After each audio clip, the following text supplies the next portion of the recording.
Hello everyone, welcome back to my channel. কেমন আছো সবাই? আশা করি সবাই খুব ভালো আছো।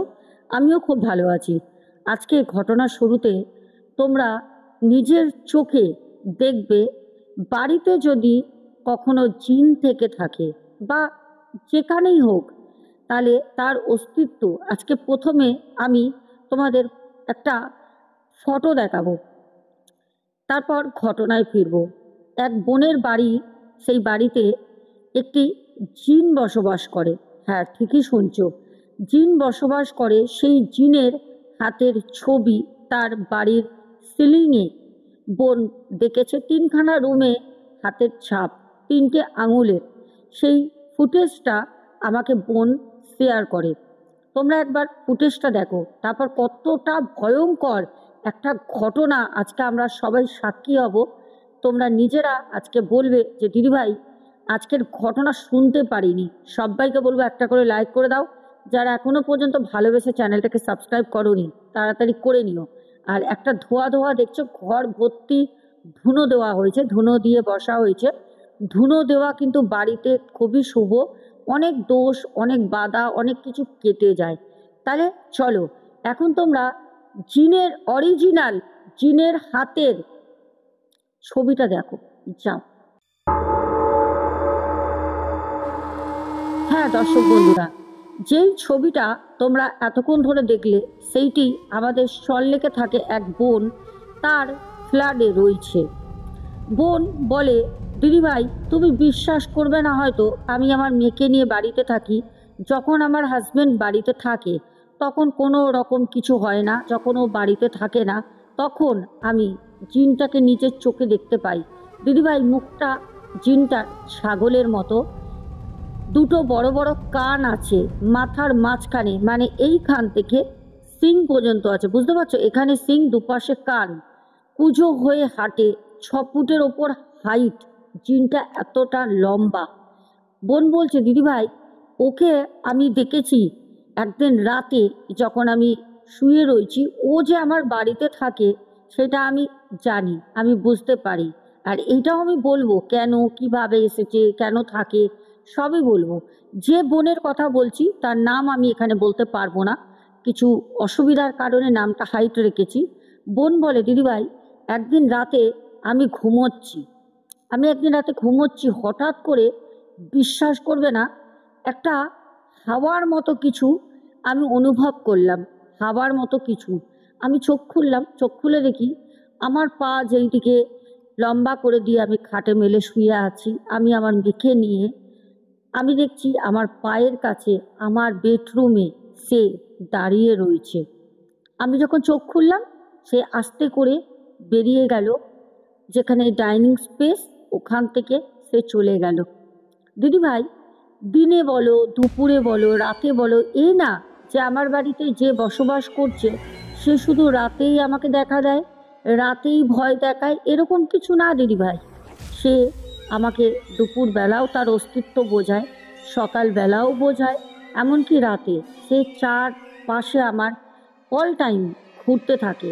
দিদিভাই একদিন দুপুরবেলা রান্না করে মেয়েকে স্নান টান করিয়ে ওকে নিয়ে বসে আছি, হঠাৎ করে রান্নাঘরে যত বাসন, সব বাসনগুলো পড়ে গেল দিদিভাই।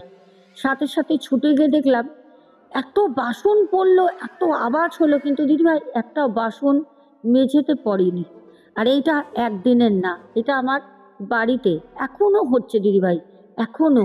কালকেও ওর সাথে ঘটেছে ঘটনা। বলছে, দিদিভাই আমি আমার বেডরুমে শুয়ে রয়েছি, আমার বেডরুমে একটা ওয়ার্ড্রপ আছে। ওই ওয়ার্ড্রপের ওপরে আমি দেখছি, মানে রাতের বেলা একটা হালকা নীলাভ একটা নাইট ডুম জ্বলে। অন্ধকার করে শোয়াটা তো উচিত না। তো বোন বলছে, রাতের বেলা আমি দেখছি যে ওই জিনটি, ও আলমারিতে, মানে যে ওয়ার্ড্রপের কথা বললাম, ওর উপরে বসে রয়েছে, পাগুলো ঝুলছে হচ্ছে মেঝেতে। মানে একটা আলমারি প্রায় 6 ফুট, 6.5 ফুট বড় আলমারিগুলো হয়, মানে আমরা যেগুলো আলমিরা বলি, ওয়ার্ড্রপও অনেকে বলে, তার ওপরে সেই জিন বসে রয়েছে। ভাবতে পারছো? পা ঝুলছে তার মেঝেতে। বোন বলে, দিদিভাই আমি আজকে প্রায় বহু বছর ধরে আমার জীবনেও আছে।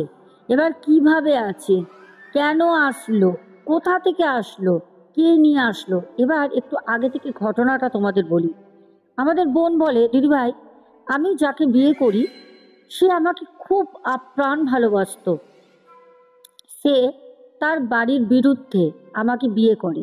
তার বাড়ি থেকে আমাকে প্রথম গ্রহণ করেনি। যখন আমার বাচ্চাটি হয়, মানে বাচ্চা হওয়ার আগে, যখন বোন বিয়ের পর 3 মাস যখন প্রেগনেন্ট, তখন বোনের বাড়িতে, বোনের যে শ্বশুর বাড়ির লোকজন কিন্তু কেউ আসে না। শ্বশুর বাড়ির পাড়া দিয়ে হঠাৎ একটি বউ না বলে না কিছু জানিয়ে বোনের বাড়িতে আসে। তখন বোনের সবে 3 মাস হচ্ছে, বিয়ে হয়েছে 3 মাস, বোন প্রেগনেন্ট। বলছে যে আমি বিয়ে 3 মাস পর যখন প্রেগনেন্ট হই তখনই ওই বউটি আমার বাড়িতে আসে। যখন ওই বউটি আমার বাড়িতে আসে, আমার শ্বশুরবাড়ির পাড়ার একটি বউ, তখন আমার হাজব্যান্ড যেহেতু বাড়ি থেকে মানিনি, সে আমাকে অন্য একটি জায়গায় নিয়ে থাকতো, ভাড়া বাড়িতে, ওইখানে আসে। হঠাৎ সেই বউটি ঘরের মধ্যে কথা বলতে বলতে ঘুরছে, সব কিছু জিজ্ঞেস করছে, শ্বশুর বাড়ির কথা বলছে, হ্যাঁ ঠিক হয়ে যাবে, একটা বাচ্চা হলে, ওরকম তো অনেকের বাড়িতে অনেক রকম ঝামেলা হয়, একটা বাচ্চা টাচ্চা হলে পরে শ্বশুর বাড়ি থেকে সব কিছু মেনে নেয়, এই সব কথাবার্তা চলছে। হঠাৎ সেই বউটি যখন চলে যায়, বোন বলছে, দিদিভাই আমি পরের দিন সকালে, যেহেতু আমি প্রেগনেন্ট, বাড়িতে কাজের লোক ছিল, যে কাজের দিদি কাজ করতে আসে, সে যখন ঝাড় দিচ্ছে দেখছে খাটের একটা পায়ার কোণে একটা কাগজের মোড়ানো ছোট্ট পুটলি পড়ে আছে। আমাকে তখন দিদি দিদি করে ডাকে। আমি রান্নাঘরে মনে হয় চা করছিলাম সকালে। আমি ছুটে আসলাম, এসে আমি জিজ্ঞেস করলাম, কি হয়েছে দিদি, চিৎকার করছো কেন? আমাকে বলল যে দেখো না, এইখানে না কি একটা পড়ে আছে, কাগজের মধ্যে মোড়ানো। আমি তখন বললাম, কি আছে দেখো তো। সেই দিদি যখন খুলল, তখন খুলে দেখে ওই কাগজের ভিতরে কিছু ছাই, আর তার মধ্যে একটা ছোট্ট মাটির পুতুল করা। আমাদের বোন বলছে, দিদিভাই আমার বিয়ে হয়, বিয়ের 3 মাস পর আমি প্রেগনেন্ট হই, সেই মহিলাটি আমার বাড়িতে এসে ওই কাগজ পুতুল ফেলে দিয়ে যায়। ফেলে দেওয়া যাওয়ার পর থেকে আমার বাড়িতে সেই যে আত্মা, সেই আত্মাটিকে আমি দেখতে পাচ্ছি, তার অস্তিত্ব আমি বাড়িতে বুঝতে পারছি। আজ আমার মেয়ের বয়স 2 বছর দিদিভাই, সেই যখন আমি 3 মাসের প্রেগনেন্ট, তখন থেকে আমার সেই যে বাড়িতে জিন, মানে এটা হচ্ছে জিন চালান করেছে, বোনটির শ্বশুর বাড়ির তরফ থেকে জিন চালান করেছে। বলছে বোন কালকে রাতে আমায়, দিদিভাই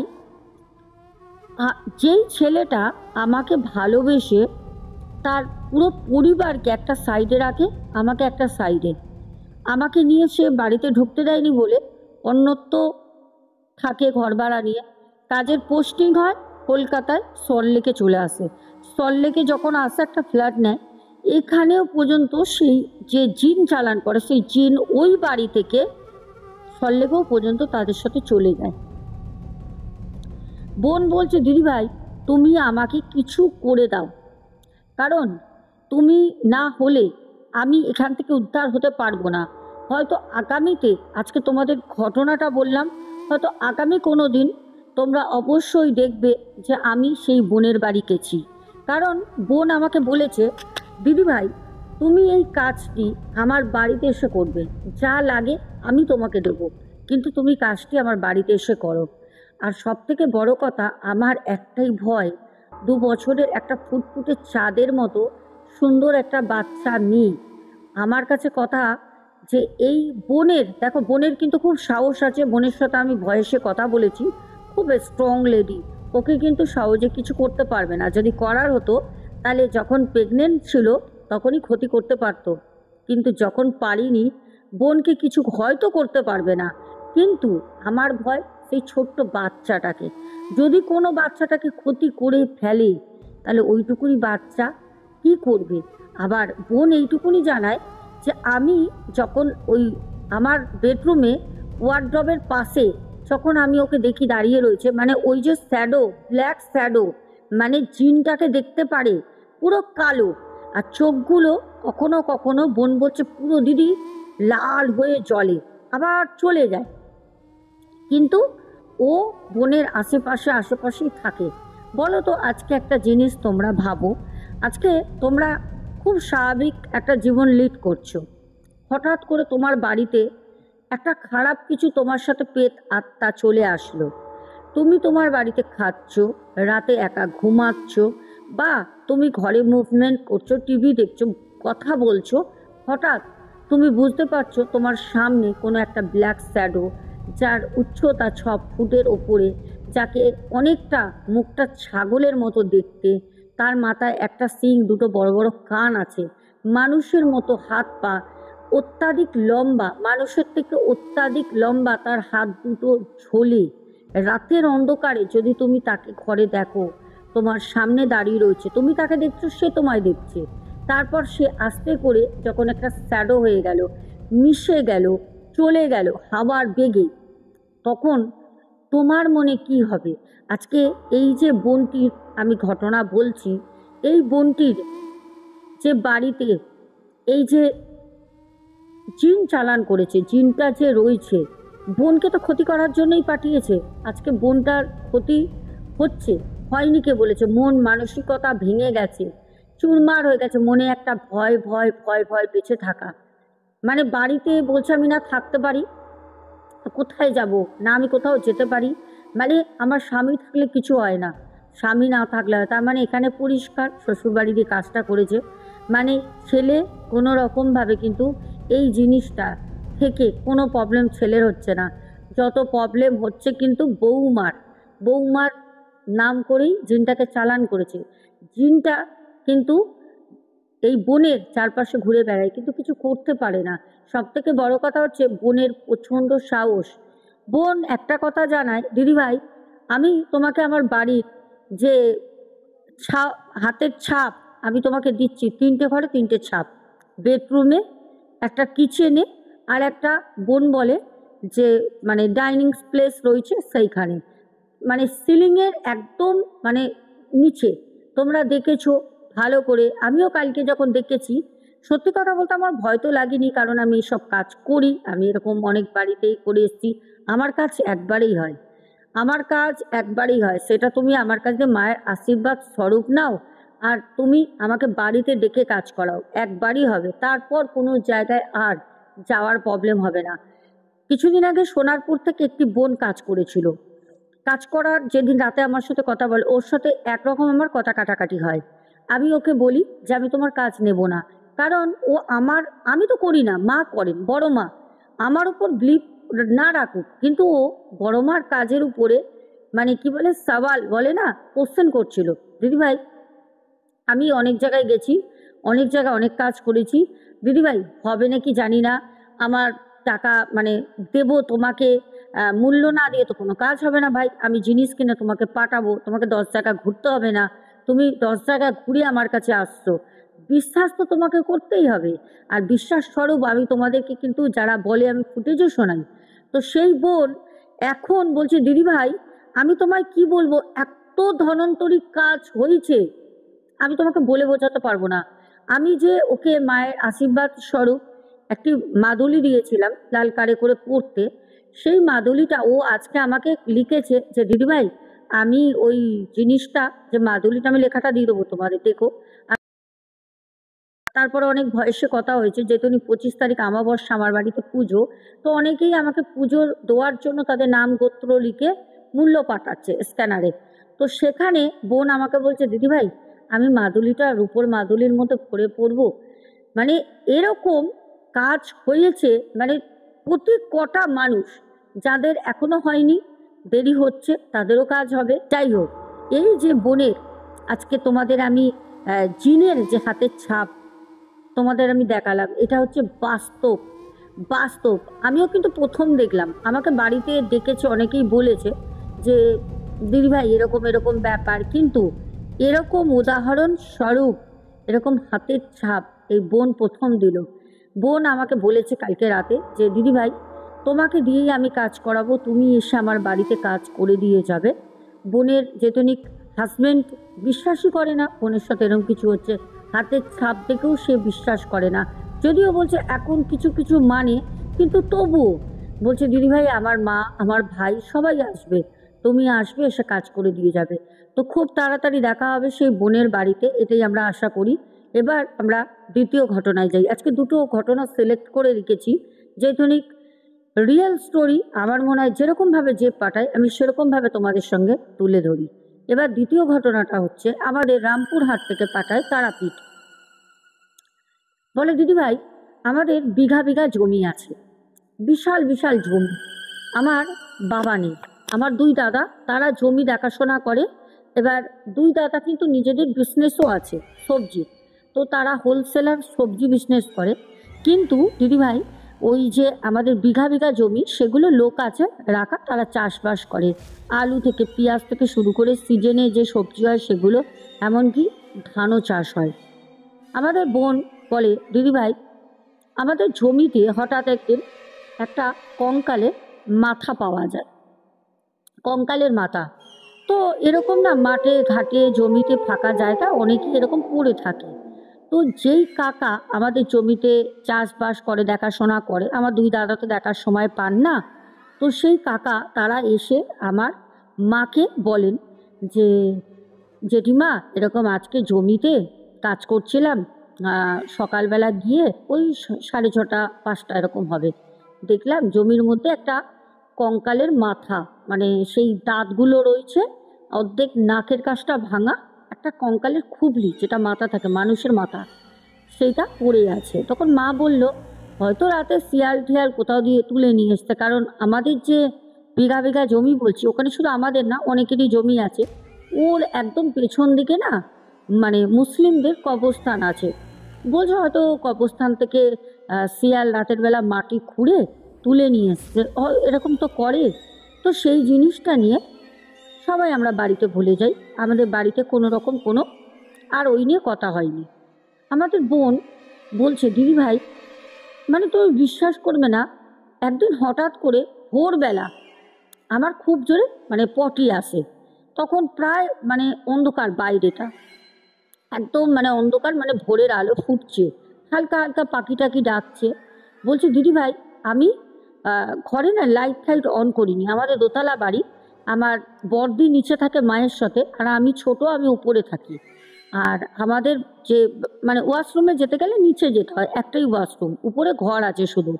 বোন বলছে দিদিভাই আমি অন্ধকারের মধ্যে উঠে মানে কোনো রকম দৌড়ে আমি সিঁড়ি দিয়ে নামলেই নিচে লাইট জ্বলছে, উপরে আমার রুমে লাইট জ্বলছে, সিঁড়িটা পুরো অন্ধকার। কিন্তু একটা ঘরের মধ্যে থাকলে তো আমাদের তো লাইটের প্রয়োজন হয় না, আমরা রাতের বেলা অনেকেই আছি, লাইট অন না করে ওয়াশরুমের লাইট অন করে ওয়াশরুমে চলে যাই। বোন বলছে দিদি ভাই আমার যখন পেটে একটুখানি চাপ লাগছে, আমি উঠে যখন দৌড়ে যেতে গেলাম, হঠাৎ করে আমার পায়ে একটা কিছু লাগলো, খুব কাটা কাটা ধরনের, ঘুম থেকে উঠি পায়ের মধ্যে কিছু লাগলো, কাটা না একটা জ্বালা দিয়ে উঠলো আমার এইদিকে পেটের যে অবস্থা। আমি আর ওই সময় কি দেখবো, আমি ছুটে সিঁড়ি দিয়ে নিচে নামি, নেমে আমি ওয়াশরুমে যাই। আমি ওয়াশরুম থেকে একদম স্নান টান করে দাঁত টাত মেজে ফ্রেশ হয়ে আর কি সকালবেলা বেরোলাম, তখন বাজে 5:30, তখনও প্রায় বাইরে অন্ধকার, শীতের সময়। বোন বলছে দিদিভাই আমার তখন কলেজে এক্সাম চলছিল, আমি এসে বই পড়ছি, হঠাৎ করে আমার না মাথায় ছিল না, বই পড়তে পড়তেই সায়েন্স এক্সাম ছিল, সায়েন্স পড়তে পড়তে আমার না তখন মাথায় আসলো আরে কিছুক্ষণ আগে আমার কিছু একটা ধাক্কা লেগেছিল না পায়ে, দেখি তো। আমি উঠলাম, উঠে আমি নিচে নামলাম, নেমে আমি খুঁজছি, আমি দেখলাম খাটের তলায় একটা কোণে একদম ভেতর দিকে দেয়াল ঘেঁষে একটা সাদা কিছু পড়ে আছে। আমি এটা কি কোনো ক্রিমের বাক্স, আর আমরা শীতকালে মোটামুটি সবাই কোল্ড ক্রিম ইউজ করি, কিন্তু আমি না এত বড় তো কোল্ড ক্রিমের ডিব্বা আমার বাড়িতে নেই, ওটা কি পড়ে বুঝতে পারছি না। আর তখনও তো পুরো আলো ফুটিনি। আমি না আমার মাকে গিয়ে ডাকলাম, দরজা খুলে গিয়ে মা আসলো, তখন প্রায় মাকে ডাকাডাকি করতে করতে বলতে বলতে 6টা 5-10 হয়ে গেছে। মা উপরে আসলো, তখন ভোরের আলো ফুটে গেছে, চারিপাশে হালকা হালকা রোদ উঠছে, আর পাখির কলহল, বাইরে ফাঁকা, একটা দুটো লোক যাচ্ছে, রোডের সাইডে বাড়ি। বোন বলছে, দিদিভাই আমার মা বলল যে অত ভিতরে ঢুকেছে, তুই ঢুকে বের কর। আমার কি মন গেল, আমি না ঢুকলাম না। পড়াশোনা করছি, এক্সাম রয়েছে, আমি দূর আমি যেতে পারবো না, ঠান্ডায় না জড়ো সড়ো হয়ে রয়েছি। আর যখন দেখবে রোদটা ওঠে ঠান্ডাটা আরও বেশি চাগর দেয়, রোদ উঠে গেলে আবার ওয়েদারটা হালকা গরম হয়ে যায়। বোন বলছে, দিদিভাই বিশ্বাস করবে না, আমাদের যখন কাজের মাসি আসলো, কাজের মাসিকে আমার মা নিচে বলছে, আমি শুনছি দরজা খোলা, বলছে যে উপরে মেয়েকে, ছোট মেয়েকে তুমি খাবারটা দিয়ে দেবে, ও খাবে, আর তুমি দেখবে তো খাটের তলায় সাদা একটা কিছু ওর পায়ে লাগে। সকালবেলা ও উঠে বাথরুমে যাচ্ছিল, ওর খাটের তলায় কিছু একটা আছে। তো সে আবার ঝাঁটা নিয়ে আসে, ঘরটা ঝাড় দেবে, পরে মুছে দেবে। আর আমার ঘরে তো কোনো বাথরুম নেই, নিচে যেতে হয়, তার জন্য বালতি করে জল তুলতে হয়, সেটা পরে নিয়ে আসে। সেই মাসি ঝাড় দিয়ে বের করলো মাথার একটা কঙ্কাল, মানে খুবলি, যেটা মানুষের মাথার। যখন বেরিয়েছে তখন আমি চিৎকার করে মাকে বলছি, মা এখানে এসো। কাজের মাসি আমাদের বলছে, একই দিদি, তোমার বাড়িতে নিশ্চয়ই কেউ ব্ল্যাক ম্যাজিক করেছে, এই মাথার খুবলিটা কোথা দিয়ে আসলো। এবার সব থেকে বড় কথা, যখন ওই খুবলিটার কথা আমার মানে দুই দাদাকে বলা হয়, তারা তখন পাশের ঘরে ছিল, তারা তখন বলছে, আরে এরকম তো একটা মানে মাথা, কঙ্কালের মাথার কথা আমাদের কাজের সেই কাকাও বলেছিল যে চাষবাস করে। তখন না একটা কিছু মানে মাথায় আমাদের আসলো যে কি ব্যাপার, আমাদের চাষের জমিতে এরকম দেখেছে, আবার বাড়িতে এরকম অন্য কিছু কি কিছু সাইন করছে, আমরা কি বুঝতে পারছি না। যাই হোক, তারপর সেই মানে কি বলবো, আস্তে আস্তে আস্তে আস্তে একটা সময় পুরো বাড়ির পরিবেশ না মনে হতো যেন শ্মশান, একটা না শোকের ছায়া বাড়িতে। মানে বাড়িতে থাকতে না তখন আমাদের ভয় লাগতো, আমরা সবাই বাড়িতে না ভয় পেতাম। মানে ওপরে থাকা, বোন বলছে, দিদি আমি ওপরে শোয়া ছেড়ে দিলাম, আমি নিচে মা দিদির সাথে শুতাম। বাড়িতে না একটা অদ্ভুত শব্দ হতো, মনে হতো কেউ যেন খুব জোরে জোরে মানে একটা গুগানির শব্দ হয় না যখন মানুষ মারা যায়, ওরকম গুগানির শব্দ আমি ওপরে একা থাকলে শুনতাম, নিচের ঘরেও যদি একা কেউ থাকতো শুনতো। যখনই কেউ একা থাকতো গোগানির শব্দ শুধু আমি শুনিনি, আমার দিদি, আমার দাদারা, আমার মা, এমনকি কাজের মাসিও শুনেছে। সবাই ওই গোগানোর একটা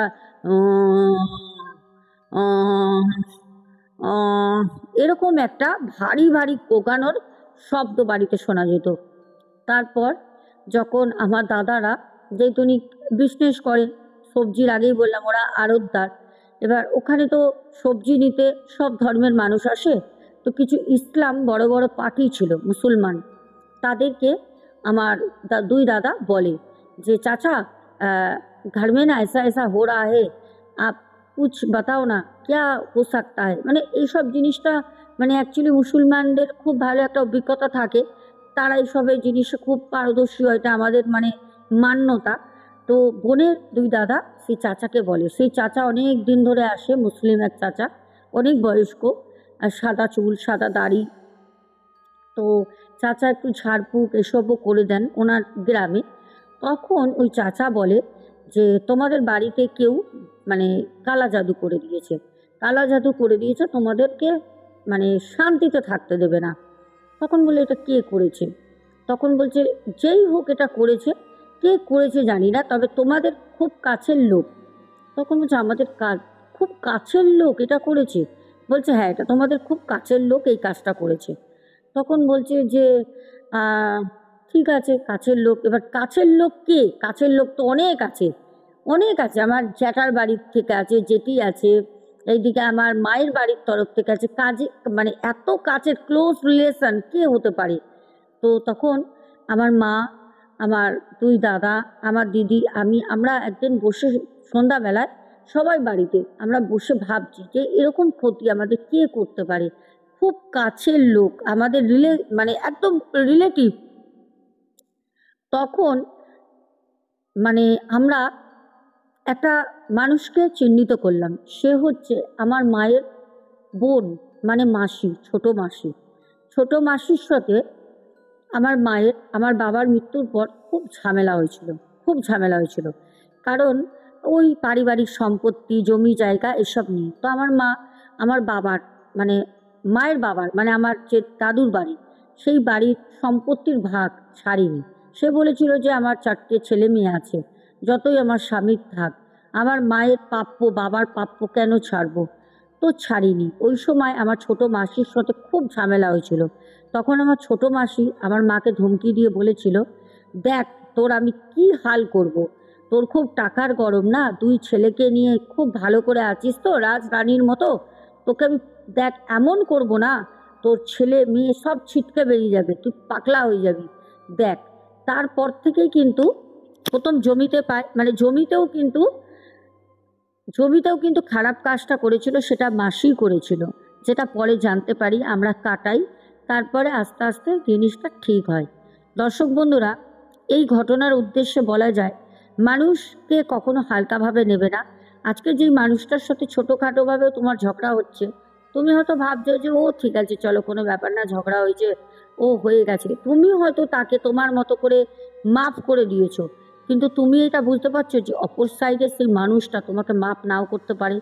সেই মানুষটা তোমাকে মাপ করার কথা বলেও তোমার বিশাল বড় ক্ষতি করে ফেলতে পারে, যেটা এই ঘটনার স্বরূপ আমরা সত্য উদাহরণ পেলাম।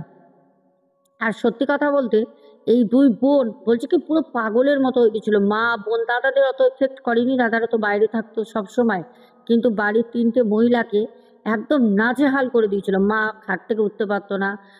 এই যে বোন, ছোট বোন ঘটনাটি পাঠায়, বোনের পড়াশোনা বলছে, দিদি আমি 2nd ইয়ারে ওই সময় ফেল করে গেলাম, আমার এত মেধাবী, কোনো বারও আমি ফেল করিনি, ফেল করে গেলাম, আমি কোনো মতে এক্সাম করতে পারলাম না, ঠিক পেপারই লিখতে পারিনি, আমার জানা কোশ্চেন পেপারই লিখতে পারিনি, সব ওই ব্ল্যাক ম্যাজিকের কারণ। এসব জিনিস যারা নেগলেন্সি করো, যারা কোনো কারণে পিছিয়ে যাও, যখন বড় ধরনের কোনো ক্ষতি হয়ে যায়, তখন তোমরা এদিক ওদিক ছোট, তারপর তোমরা আমার কাছে আসো, দিদি এটা করে দাও, আমি অনেক টাকা নষ্ট করেছি দিদি, এবার তুমি করে দাও, মানে একদম শেষ এন্ড অফ দ্য মোমেন্ট তখন এসে আমার হাতে পায়ে ধরো, আমিও করে দিই, তোমরা সেই ফলটা পাও। এটাই হচ্ছে ব্যাপার। মানুষকে সময় মতো কাজ করাতে হবে, চিনতে হবে। দেখো, সব কিছু কিন্তু ব্ল্যাক ম্যাজিক হয় না, সব কিছু যে লোকে ক্ষতি করেছে তাও না, ঠিক আছে? অনেক সময় অনেক জিনিস বাড়িতে চলে আসে। এর আগেও একটি কাজ করেছি, বনগাঁয়ে থাকে সেই বোন, তার বাড়িতে মানে তার ছেলে 22 বছরের ছেলে, সেখানে প্রায় 6-7 বছর ধরে বাড়ি করে আছে। বাড়িটি ভালো, আগে একটা বাড়িতে ভাড়া ছিল, সেই বাড়িটা খারাপ জিনিস ছিল, তো ওখানে লোকই টুকটাক করতো, ওই বাড়িতে করে করে ওদের ওখান থেকে উঠিয়ে দিয়েছে, ওরা বিক্রি করে দিয়েছে। এবার সব থেকে বড় কথা, মানে যেই বাড়িতে ওরা জমি করে আছে, বাড়ি করে আছে জমি কিনে, সেখানেও পর্যন্ত 4-5 মাস ধরে ছেলেটির পেছনে একটি প্রেতাত্মা পড়ে গেছে। মানে ছেলেটি আসতে সন্ধেবেলা হয়তো কোচিং থেকে আসছে, ও কোনো জায়গায় বাথরুম করেছে, এরকম কিছু ওর সাথে খারাপ জিনিসটা চলে আসে। এরকম জানো তো নেগেটিভ যে এন্টিটি, আজকে যে আমি ঘটনাটা বলছি, তোমরা ভেবো না যে আমার আশেপাশে নেই, তোমরা যে ঘটনা শুনছো তোমরা ভেবো না যে তোমাদের আশেপাশে নেই। প্রতি কটা বাড়িতে পজিটিভ নেগেটিভ দুটো জিনিসই থাকে, প্রতি কটা বাড়িতে নেগেটিভ থাকে, সেটা হচ্ছে বাথরুমে আর ছাদে, আর বাইরে তো কথাই ছেড়ে দাও। তো ঘটনাটা কেমন লাগলো? দুটো ঘটনা তোমাদেরকে দিলাম পুরুষ সহকারে। আজকে তোমাদেরকে আমি প্রথম অরিজিনাল জিনের যে হাতের ছাপ তোমাদের বেঙ্গলি ব্লগার সোনা চ্যানেলে প্রথম আমি তোমাদেরকে দেখালাম, যেটি কালকে রাতে বোন আমাদের পাঠায়। তো চলো তোমাদের কমেন্টের নামগুলো পড়ে আজকের মতো ইতি করি। তোমাদের কমেন্টগুলো পড়ে নিয়ে মানে খুব চাপে আছি, সামনে বাড়িতে কালী পুজো মায়ের, বুঝতেই পারছো খুব চাপে আছি, খুব চাপে, এত পেশা, তারপর তোমাদের কাজ। আচ্ছা, কালকের ঘটনায় প্রথম কমেন্ট করেছে বং হিন্দু হেসেল কৌশিকী ঘোষ, শম্পা মিনি কিচেন ভাস্কর অধিকারী ভাই, তারপরে বনশ্রী দে দিদি ভাই, সন্তুর দুনিয়া, শুভঙ্কর ঘোড়ই, যার ঘটনা কালকে তোমাদের শুনিয়েছিলাম প্রথমে মাছের, তারপর স্বর্ণালী, তারপর কমেন্ট করেছে জবাদেবী, টুকু সাবারবাল, Angelina Soren, Jolly Hazra, panther gaming YT, তারপরে পারমিতা সাহা, নীলিমা সিংহ, রেখা অধিকারী, পারমিতা সাহা, স্বপ্না বাজাল দিদিভাই, রিঙ্কু নিয়োগী, টুকু সাবারবাল, সন্ধ্যা মণ্ডল দিদিভাই, রূপা দে, মিতু, তুমি খুব মিষ্টি সোনা ম্যাম, অনেক অনেক ভালোবাসা, অনেক অনেক ধন্যবাদ নিও। আমি শুধু মিষ্টি, তোমরাও তোমার পরিবারের সকল মানুষগুলোই খুব মিষ্টি আর খুব সৎ। খুব ভালো থেকো সবাই। তারপর হচ্ছে সৌমিক সরকার কমেন্ট করেছেন, সুজাতা দাস, বিকাশ বলেছো দিদিভাই তোমাকে আমার খুব ভালো লাগে, আমার তোমার গল্পগুলো খুব ভালো লাগে। আচ্ছা ভাই। তারপর মৌসুমী অধিকারী, তারপর নিবেদিতা কর, তারপরে কমেন্ট করেছো ভারতী দত্ত, আব্দুল হক ভাই, রেখা অধিকারী, পিন্টু ঘোষ, তারপরে কমেন্ট করেছো সোহিনী রয়। সোহিনী তোমার নামটা খুব ভালো লাগলো, সোহিনী। তারপরে বেবি ঘোষ, বর্ষা সরকার, বর্ষা বোন কেমন আছো, বহুদিন পর তোমার কমেন্ট আমি পড়ি, জিজ্ঞেস করা হয় না তুমি কেমন আছো, আগে তো কথা হতো এখন তাও হয় না। সুপর্ণা সাউ, তারপরে জয়শ্রী ঘোষ দিদিভাই, আচ্ছা তারপরে শ্রাবণী হাজরা, জয়শ্রী দিদিভাই আমাকে যতবার বড় মায়ের কাছে যাই উনি আমাকে মূল্য পাঠান, 501 টাকা করে মায়ের দক্ষিণে পাঠিয়ে দেন, পুজোর জন্য আজকে আমাকে টাকা পাঠিয়েছেন। হ্যাঁ। আচ্ছা তারপরে গঙ্গা বৈরাগী, বর্ষা সরকার, কিষাণু মান্না, সুমনা ভট্টাচার্যা, দেবাশিস চ্যাটার্জি, প্রদীপ দাস, সন্ধ্যা মণ্ডল দিদিভাই, রাজীব জয়সওয়াল, উমা ঘোষ, তারপর কমেন্ট করেছো সোমা দাস পরিবার থেকে, তারপর শুভঙ্কর ঘোড়াই আবার একটি কমেন্ট করেছো। সবার কমেন্টের নামগুলো পড়ে দিলাম এখনের মতো, আজকে আসবো, সবাই কমেন্ট করো। আগামীকাল অবশ্যই পড়বো, খুব তাড়াহুড়ো করছি কারণ একটু কাজ আছে যার জন্য। এখনের মতো tata, good night, love you too, সবাই খুব ভালো থেকো, চলো।